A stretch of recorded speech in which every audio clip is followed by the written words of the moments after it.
Welcome to Drops of Infinity. My name is Sabrina Dinito, and this is Caroline Quirene. Today we are going to talk about Mary Magdalene. Um, the Mary Magdalene. Sabrina, you have a special connection with Mary Magdalene. Yes, I do have a very profound connection with Mary Magdalene and Joshua also. When I look back into history about 2000 years ago, I have been trained by them. Um, I have been trained by them in the pyramids on Mount Carmel, and that is also one of the reasons why I am here today. Mary Magdalene and Joshua, of course, but today we're talking about Mary Magdalene.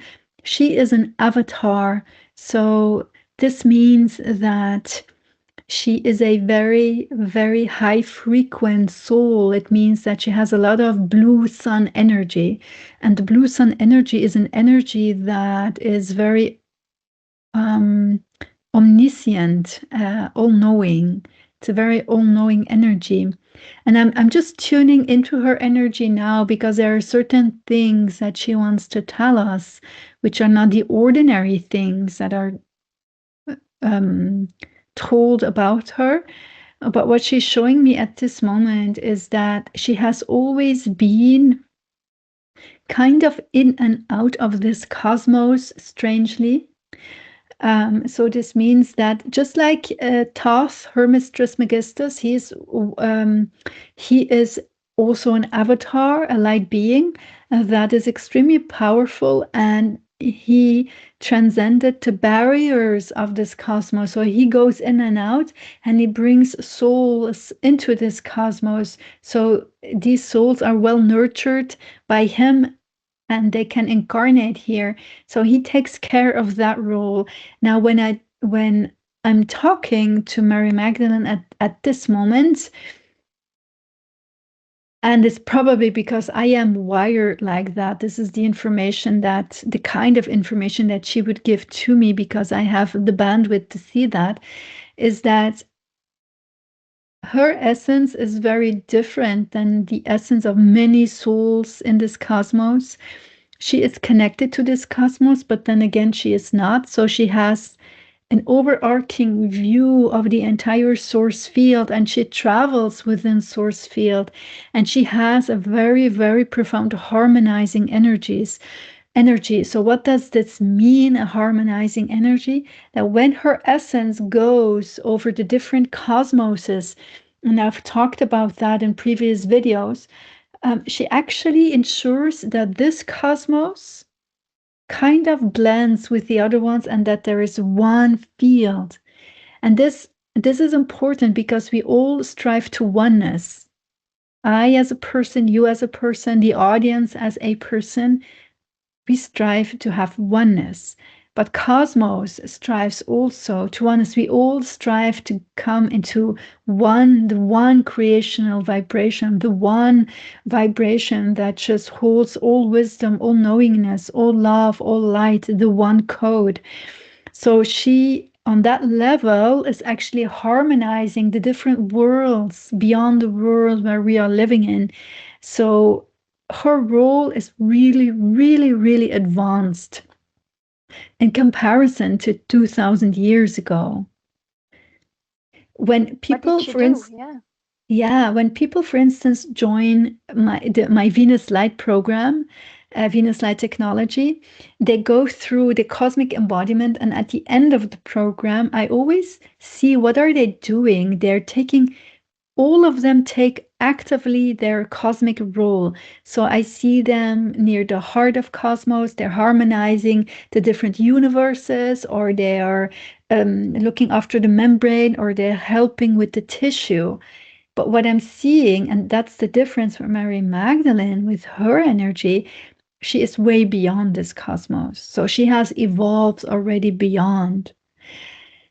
And in one of the videos of the Christ consciousness, I mentioned that the Christ consciousness of 2000 years ago isn't anymore the Christ consciousness that is today. It has evolved. So, really clinging on to the past. It just keeps you in a certain time loop.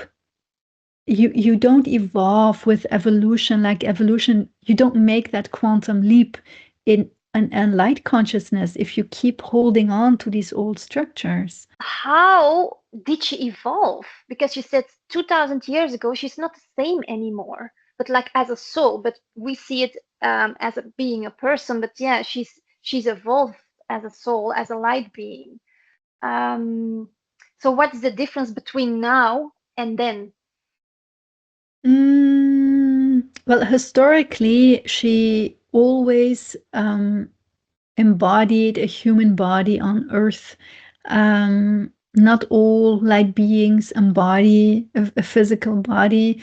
There are many who just remain in the light realms, and she did not.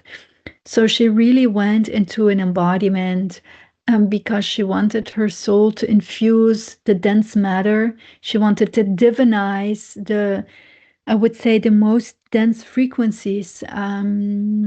So historically seen, her journey on Earth has been a journey of divinization. And I think what she wanted was that what she really wanted was that that people would understand that it's not about what has been told about her. It's not about the church. It's not about um, the fact that she has been ignored in human history. Many people are not seen, but they are seen by who has the eyes to see. And all those who had the eyes to see, um, she remained in their memory. Like her followers, especially in France, right? Um, so in this episode, I really find little interest in talking about her in the way that many have already done. We know what is said about her. We know that um,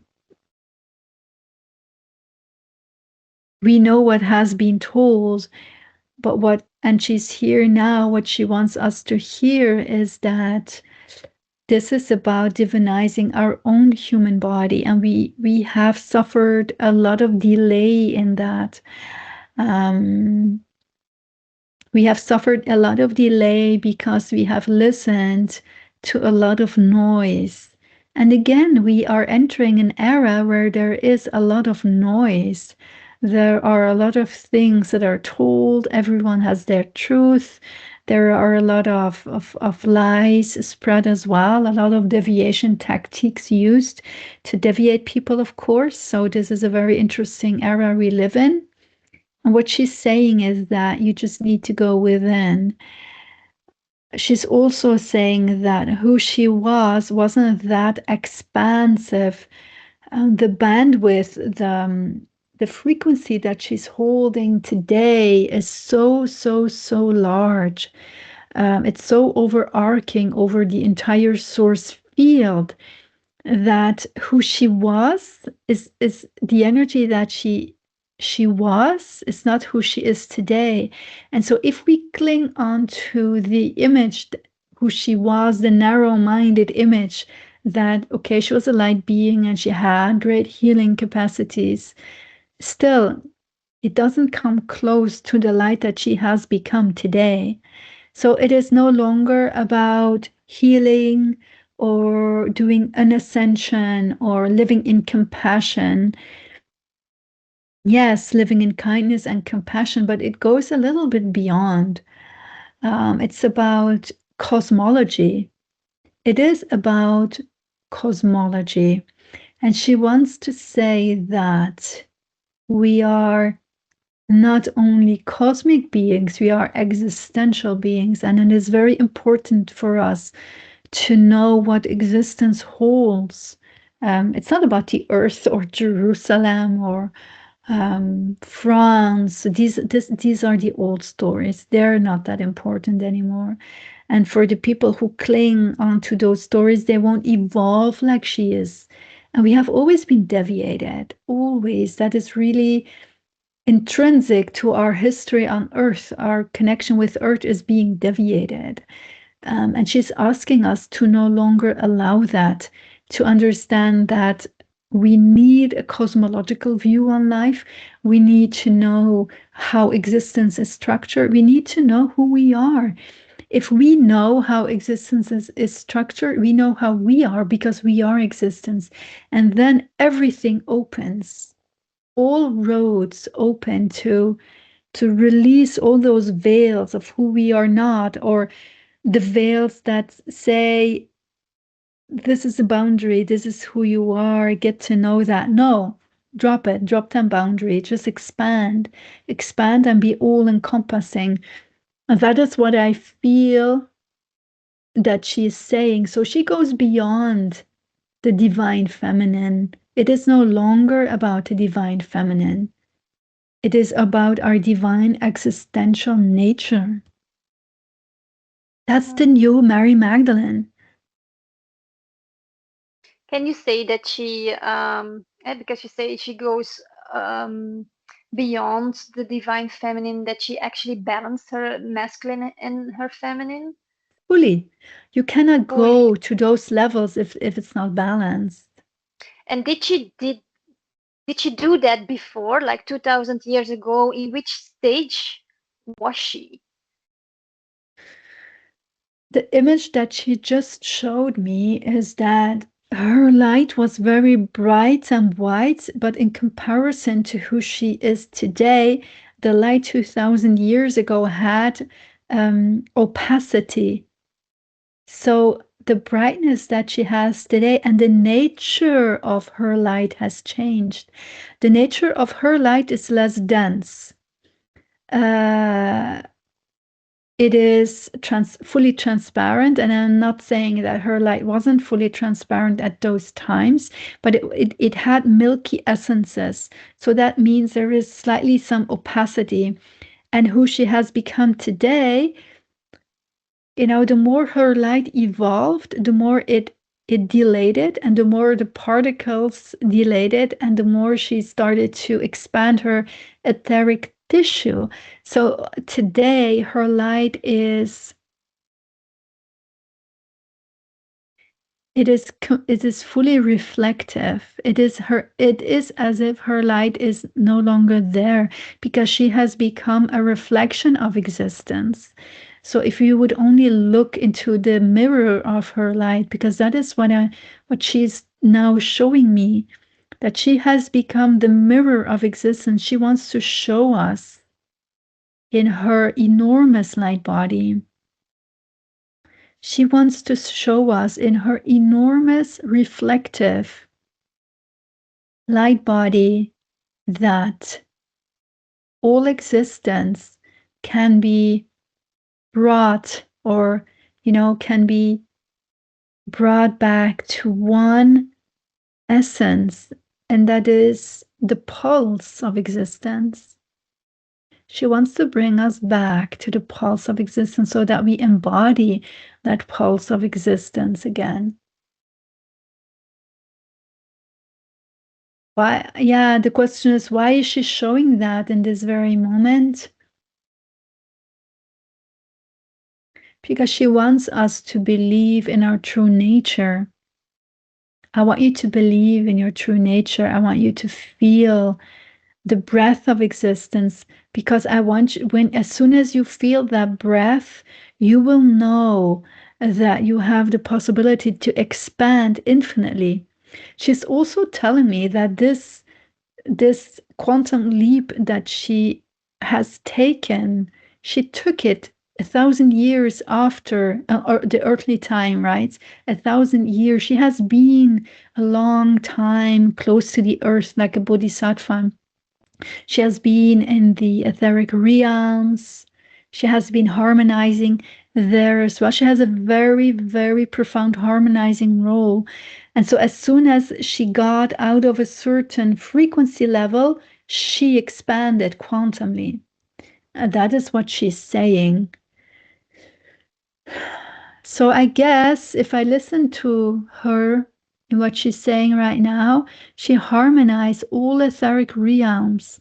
And that is why the etheric realms are collapsing into the earth's body, into our realm, into our 3D reality. And that is why we have these incoming light frequencies. And that is why mass consciousness is evolving. That is why we are waking up.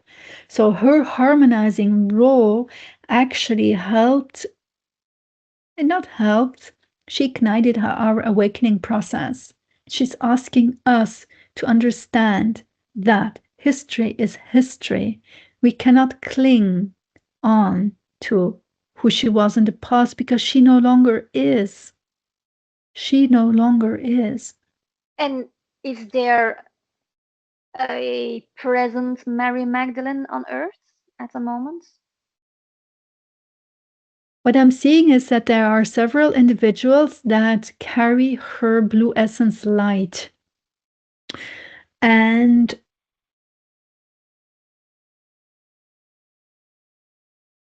her wisdom, her knowledge, not her soul.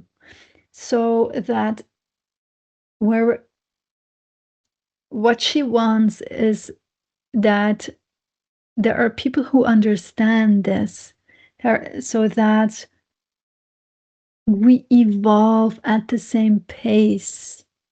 There are not many, but there are several individuals, not more than 10, that carry her blue avatar wisdom codes. So people who know this, what I'm talking about. Mm-hmm. And are they actively doing something with it, or is it just their what they emanate, their vibration that does the work? It will definitely be their vibration. I don't know if they know. I don't know if Mm-hmm. they consciously know about this. And are you one of them? I can see the blue energy in my body, and those are those wisdom codes. And I guess my profound interest for cosmology that I've also woven into the Venus light comes from there. I also find it very important to expand and to go beyond the old teachings, beyond the old Christ consciousness. Yeah, beyond And duality. and is there any new Christ consciousness, or is the Christ consciousness really, yeah, actually the old? I think that many people who speak about Christ consciousness, they are still in the old codes, but the codes have evolved. The codes have evolved. And you know, And I have a webinar series, Divine Remembrance, and someone, when I was launching the series, someone was following episode per episode, and she said, "Oh, but you know, the replay is only a couple of weeks. I want to see it more often." And I told her, you don't need to see it more often. You need to, you know, embody the codes and move on, because once we embody certain wisdoms, we are ready to take a next leap. And I think people need to trust that they have the capacity to make great leaps. So we don't have the trust that we can do that, but we as a human being, we don't need to really, how shall I say, know a lot.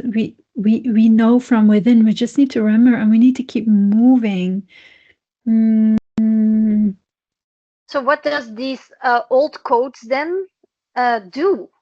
Because do they even have an effect? Yes, we talked about that before. They do have an effect, but we actually can skip them. But are there evolved codes from the Christ consciousness available, and how do they call it?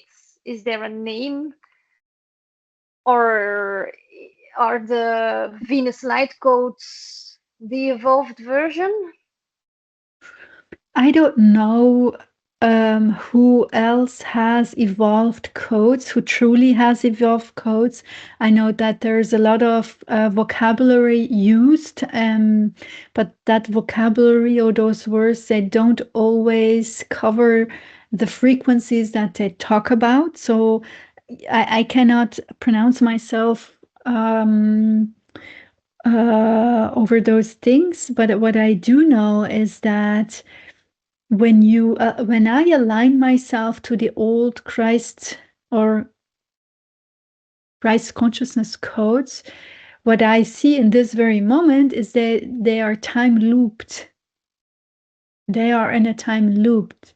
So this means that the old Christ consciousness codes keep you in a kind of incarnation cycle. Strangely, I know Christ descended and they all ascended, but I see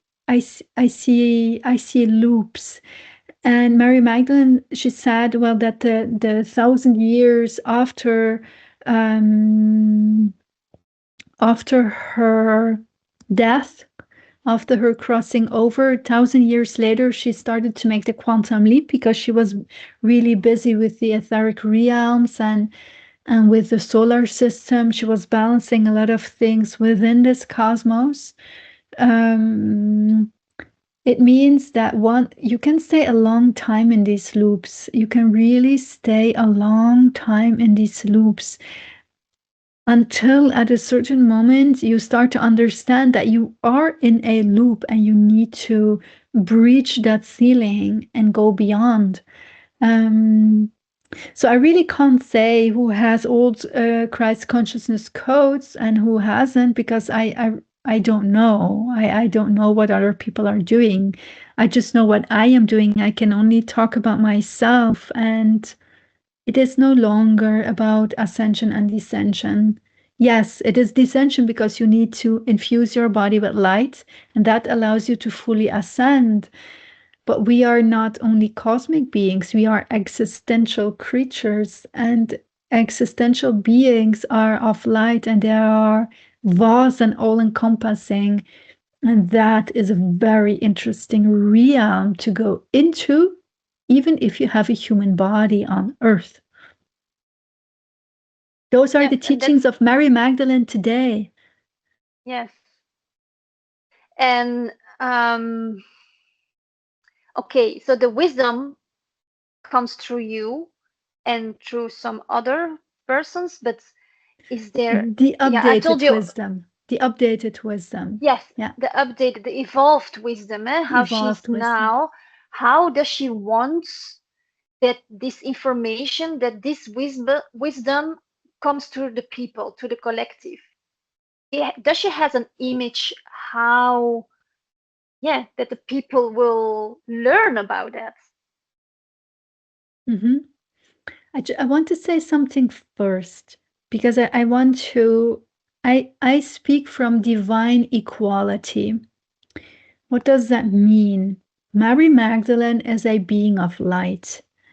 Her infusing people with wisdom codes, whether they are the evolved one or people are still with the old connections, that depends on where every individual is situated in consciousness. There is not only Mary Magdalene, there are many ascended light masters who infuse their wisdom codes into current human beings. So there are probably many people running around with wisdom codes of evolved ascended beings. So this means that there are probably many people running around with the new light codes, not the old one, the new light codes that go beyond the simple ascension techniques, right? So this I want to say, to be very clear on that. And to come back to your question about Mary Magdalene and how she wants these codes to be infused within on earth, is that what you say? Yeah, in what medium?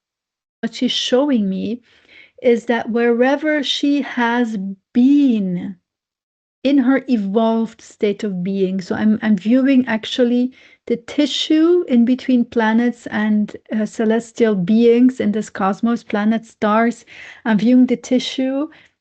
I see everywhere her bright light blue essence. So her essence is still present. We can tap into her consciousness effortlessly if we want to, if we are aware that that is her new consciousness. And how she wants us to use it, I think, I use it in my Venus light technology. I've also used it in my book, The Enlightenment Codes. And maybe there are people who are talented in painting. I am not talented in painting, in creative arts. So maybe she will be infusing her energy in creative arts or in woodcraft. Or I think that, like angels, they cannot be present among us because it's still too dense on earth. They infuse their light codes into crystals. So whatever we as a human being carrying evolved light codes, whatever we touch, it becomes ignited with that consciousness. So I don't think it matters what the medium is. It just needs to be present. And when it's present, it needs to create sacred geometry. Actually, her light blue essence is creating sacred geometric patterns over the earth. She's creating a new grid of avatar consciousness. The form is not important. It's just the fact that it comes into being, that it emerges. That is the only thing that is important. Mhm. So it can be anything. It's not because I hear you saying painting stuff. It looks to me like when you have a passion and you really live your passion and you manifest it out of your heart, it has this consciousness. The, Yeah, it is. because I It I it's a relate state of passion. being. Yes, exactly. I relate the passion, the heart with Christ, with Joshua. But is there also, let's say, a part of the body that Marie Magdalene represents, or that it's holds the energy, the essence of it? No, it's everywhere. No, she went beyond that. Mm, This is about pure light codes. This is about the existential nature of who we are, and that we need to remember that. I hear a lot about people still being, opening portals or working with portals. This is old. This is old knowledge. These are old codes, or working with Pleiadian. Yeah, it's good to co-create with star beings. But the thing is, for what? For what are we co-creating? Because we are curious who they are, what they're doing. Valid, very valid. Okay. But once you know that, you go beyond. It is about going beyond the portals, beyond the healing. We are beyond healing. mhm, We have to just expand into vast beings of light. We do not require healing. Healing is old earth. We need mhm. to align with our divinity. And for that, of course, we need healing, but not the biographical healing or the ancestral healing. Again, old earth stuff, not valid anymore. This is about primordial healing, your your light essence of who you are, the connection with your light, healing the connection with your light. And is um, our central nerve system ready for that? Because there's been a lot said about your central nervous system needs to be prepared, so it has to go in stages to let the light in. It has to have the capacity to receive. And it looks to me, if you skip all these steps, that it gets overloaded. Maybe that's why people prefer to do it in steps. but The true, it's yeah, the true yeah. nature of our central nervous system is that it knows how to convey light effortlessly. The fact that it is not conveying light is because it's full of trauma. It is retracted, it is tense, it is condensed. So releasing will only help us to widen those arteries, like blood artery systems, but it's the central nervous artery system.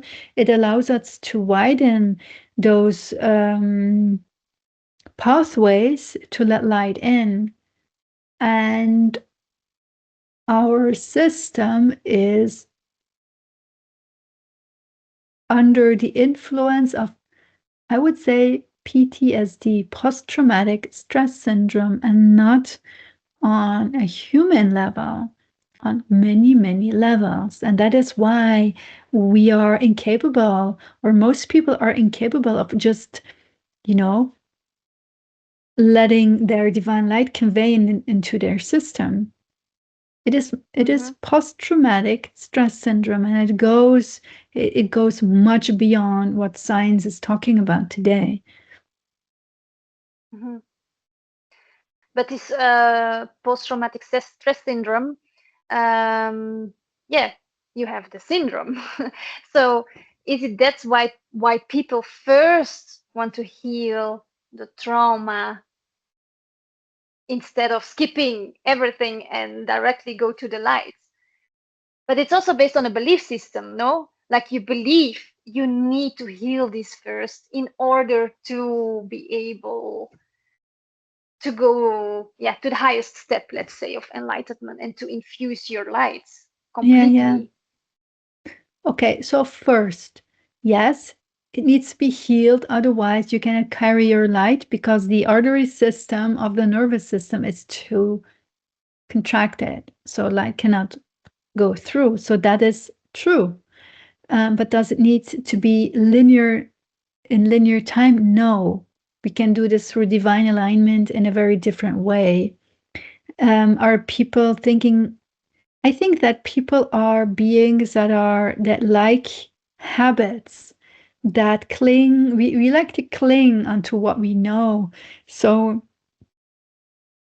if we know that we are existentially unsafe, that unsafety becomes an anchor because we have already found a cave that we can hide in, the metaphorical cave of not being really fully in life and hiding. So try and get a human being out of that cave to see the starlit sky. Very difficult. And those are habits. People go into habits. Even when I guide people in their soul embodiment, in their light embodiment, even when they are eye to eye with their light, they tend to turn around with the back against their light because it's different. It's not what they're used to. We like to Mm-hmm, feel anchored because if we don't have our anchors and we fall, we don't know if we can carry ourselves. mm-hmm. Yeah, these are these existential anxieties, fears Yeah, that we believe if we lose this anchor, even if it's not really benefiting us, we don't have anything, and yeah, we die. we die But or we fall into the void or in a great black hole and we will dissipate. yeah, Um, no, but we won't. But what we I need we need to understand that we are vast beings of light. We cannot fall into a black hole and disappear. mm-hmm, mm-hmm. No, but that's unconsciously, yeah. But I hear you saying about the linear trauma dissolving. So actually, it's we believe that we have to do many lives to climb this ladder of enlightenment. But what you say, we don't have to do it linearly, like meaning life by life by life, going up the ladder. Sabrina, can you explain what is the linear path of trauma, of healing trauma? Mm. Well, people they feel hurt or they feel sadness or they feel lack in general. And usually, what happens is that they go into therapy. They speak about their childhood trauma or things that happened to them even after childhood. So this is biographical trauma. And then those who are already a little bit more advanced, they go and see the ancestral trauma, which allows them to clean ancestral lines. And then there are people who already go into soul trauma. So they go and say, okay, I have been here on earth many times, incarnational trauma. So I will, so they already heal their earth contract. Um, and probably there are many people already doing cosmic trauma, looking at who am I as a cosmic being and what have I endured in this cosmos. But still, this is all very linear in the sense that you're viewing cases, you're viewing situations. And if you consider that you are as old as time, how many situations do you think you need to review and heal? It's like Many. fractals. You're just Yeah. healing fractals of the whole. Again And that's, and again and again. yeah. It is never ending. Hmm. And you know, each each little trauma has a different angle. You know, it always is something different that requires that we look at it. And and that for someone makes it valid to look at it because it comes from a different angle. It needs to be viewed and healed. That for me is linear. You're always, you know, you go from stepping stone to stepping stone, always onto the next level. And there are different ways in going about it because if you handle it in that way, in a linear way, even if you do ascension trajectories, um, for instance, the Merkaba, for instance, it embodies many of your planetary bodies, your solar bodies, your galactic bodies. But in those bodies, there is a lot of trauma too. Mm. So this for me, I know that probably those people don't see it that way, but for me, this is also linear because it is time looped. It is time looped. You're always in the same things. Um, yeah, So yeah, that's the linear path. So piece by piece, okay, you climb up, you go to a higher level of trauma healing, but it's still a loop. it is a So time what loop. so what you say that is that Mary Magdalene actually invites us to see that this is all not necessary and we can make huge quantum leaps in this But she, process. yeah, what she actually is saying, and it's very interesting that you're asking me all these questions because what she's saying is that she has been, after her crossing over, after her death, she has been another 1,000 years in this time loop. And now she, and I would say 1,000 years ago, she broke through that. And she started to come into existential consciousness. Um, that is what she is saying, and she's asking us to do the same thing. Would it help us? Would it help? No. Would it help her if we do that? What's her benefits? Where's the, yeah, let's call it I don't think benefits. she has a specific benefit. I think it doesn't benefit her because where she is, she accomplished what she had to do.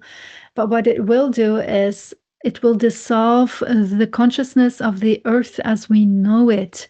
Because if we expand into those levels, what happens is that we also extract our consciousness from the earth and we go beyond. We kind of up level the earth outside of this cosmos and we really go beyond into the existential worlds.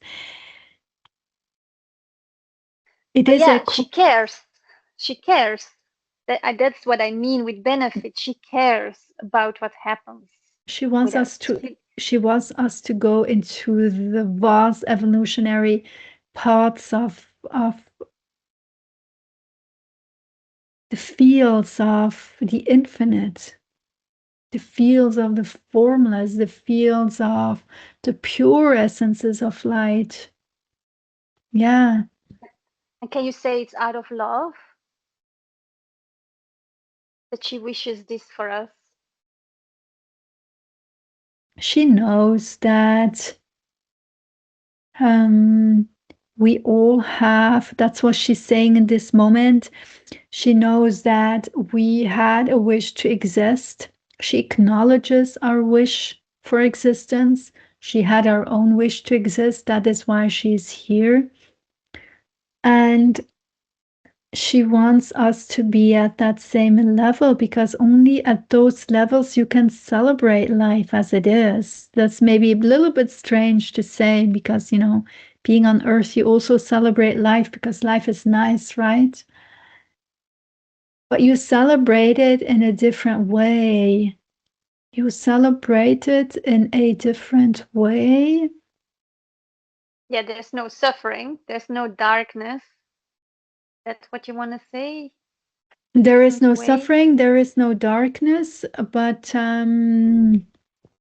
yeah, I think what she's telling me here is that when I need to explain a little story beforehand. When I was working with the people that are doing my advanced levels of Venus light, we saw that, and you were part of that, Caroline. We saw that when we went into the primordial creational womb, and we looked back onto existence and onto the worlds of light and darkness or light and shadow. When we were reviewing that, we felt that we didn't really want it to go that way. That there was kind of a bug into the shadow aspect of things, that we misread shadow. We didn't see shadows as unseen potentials, but we saw shadow as the unsure, the unknown that scared us. And because we were scared and because we forgot our divinity, we kind of started to retract and also retract others with us. So there was this control, power over, power under. And we all cry about that in the most non-emotional way, of course, because at those levels there is less emotional impact. But we do regret how things have gone. And what Mary Magdalene now is saying, that if we are in those levels of consciousness, we can recreate all worlds how we want to. We can reprogram all worlds how we want to. Even we can reprogram shadow as being the very intense properties of light that are for us to explore with joy, with remembrance.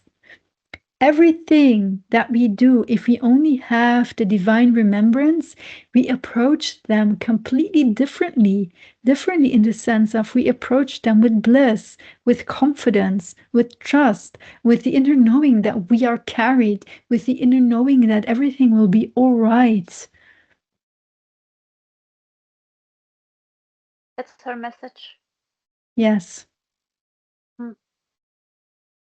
Revisiting everything that we have done in creation so far. That is the new Mary Magdalene energy. Those are the new codes of Christ consciousness. If we can still call it Christ consciousness. I think the word Christ consciousness is outdated. But anyway. Mm-hmm. Was Mary Magdalene always a part of the Christ consciousness, or is it a stream apart? She has always been that very distinct light blue essence, just as I said that the earth was this very light green essence. We all have our distinct energy signature. Has she always been part of the Christ consciousness? I don't know who put the term Christ consciousness on it, but she has always been the lotus that emerged and that opened, and she is still opening now into these vast existential realms. Um, I think that will be the correct way of describing her energy, always ever evolving, the thousand petal lotus, ever opening, becoming vaster. Yeah, So actually, she can represent evolution, she represents the aspect of like the evolution. yeah, actually, yeah, creation, evolution, and because you said I don't know who put the term Christ consciousness on it, but what I meant, like, okay, Christ came on earth with a clear message. Was she part of that message? Because I see Christ, okay, this is the Christ consciousness, compassion from the heart, and that's what we need to evolve. Um, is she part of that too? Did she Yeah. support this message? Were they, yeah, obviously they were meant to co-create, Hmm. So, to deliver this message. yeah, maybe I should first say what feels to me that Christ consciousness was truly about. It was about divine creation. It was about uniting the divine feminine with the divine masculine and dissolving all distortions within the divine feminine, you know, which is the manipulative aspect, dissolving the manipulative aspect, and dissolving in the masculine divine energy the overpowering, the power over power under aspect, dissolving that because the earth at that time and still today is just still kind of thriving on that energy. So the Christ consciousness is about dissolving those, purifying the divine feminine and the divine masculine. And we're not going into a divine feminine society. Those who think that this is the era of the divine feminine are wrong. This is the era of the divine creational beings of light. And you can only be a divine creational being of light if you have honor for the divine feminine and for the divine masculine.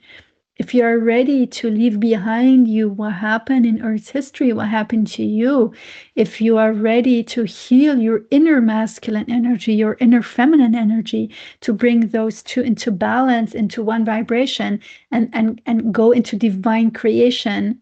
That is a chapter in one of my books, the divine creational heart.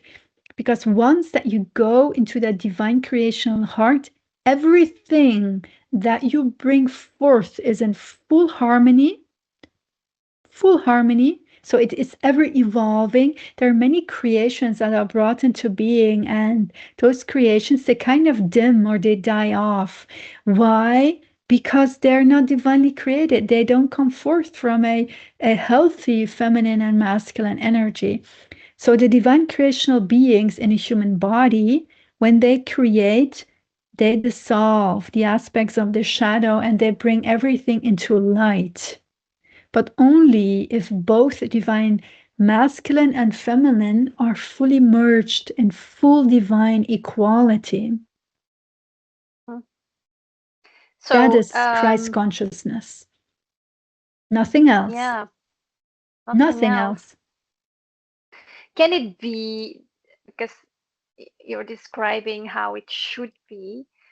Then I imagine, can one person have a clear moment and create something in full balance of masculine and feminine energy while not being balanced himself or No, herself? no. No, you have to embody it Yes. yourself in order to create something balanced.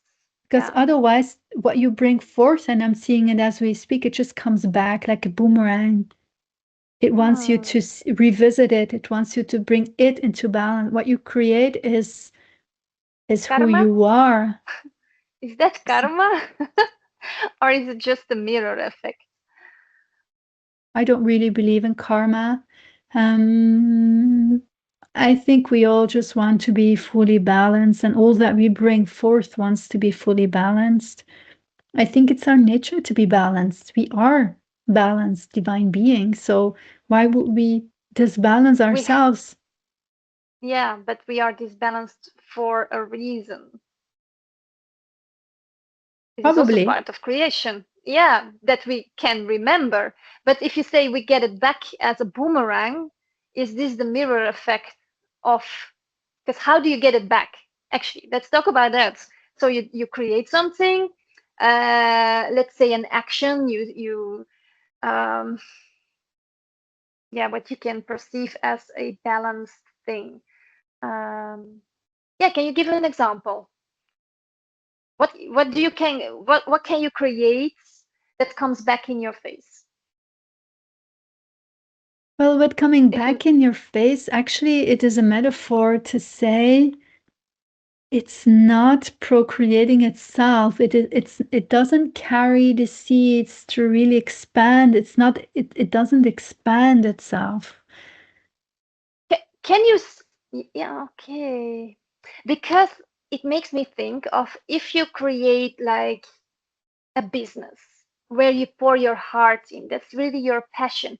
They say also it's a light being on itself that keeps recreating itself once True. it's born. It has an own life. Yeah. uh, but this can only exist when you're fully balanced, or can it exist when it comes fully from your heart? That's what I mean, the distinction between can a non-embodied person also create from the heart something that I think we can all create from the heart if we are balanced or not, but it's just the quality of what we then bring forth that has limits, or it doesn't have any limits. It has a certain frequency, or it has the infinite frequency of procreation. It's the okay. quality of what we are bringing forth, and things that keep carrying light and keep procreating lights, like a tree. When a tree comes into existence, it's fully balanced, right? And so one tree, how many apples does it bring forth? Many.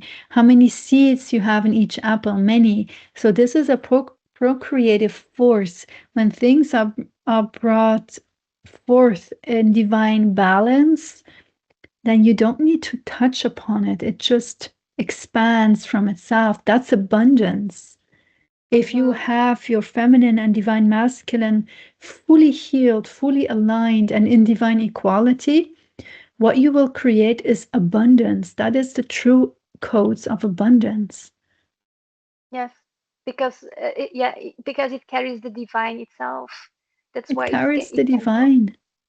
yeah, it can procreate. And if it's not balanced, there's not enough masculine or feminine, then yeah, Then it there will no blocks babies. itself.